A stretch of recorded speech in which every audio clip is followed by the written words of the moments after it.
এই মানবাধিকার কমিশন যদি এইভাবে এইখানে স্থাপিত হয়, এর দ্বারা আমাদের মাঝে দ্বন্দ্ব লাগাতে দেওয়া হবে, শান্তি শৃঙ্খলা থাকতে দেওয়া হবে না।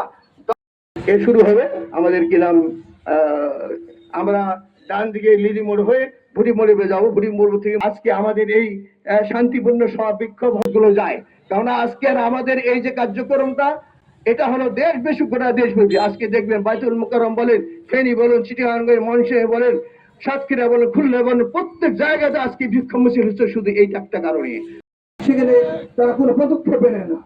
অথচ আমাদের দেশ শান্তিপূর্ণ দেশ, এই শান্তিপূর্ণ দেশে দিকে আমরা বিপ্লব পরবর্তীকালে অভ্যুত্থানের পরে আমাদের এই কেয়ারটেকার সরকার তথা আমাদের অন্তর্বর্তী সরকার ডক্টর ইউনূসকে আমরা প্রধান বানিয়ে বড় আশা নিয়ে তাকে আমরা প্রধান বানিয়ে নিয়ে আসছিলাম বিদেশ থেকে।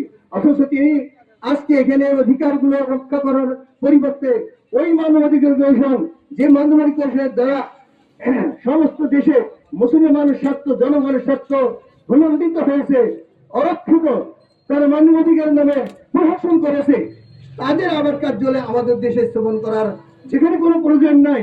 অথচ তিনি জনতার ম্যান্ডেট না নিয়ে, জনতার সাথে পরামর্শ করে, কোন রাজনৈতিক দলের সাথে পরামর্শ না করে তিনি এই চুক্তিটি সম্পাদন করেছেন।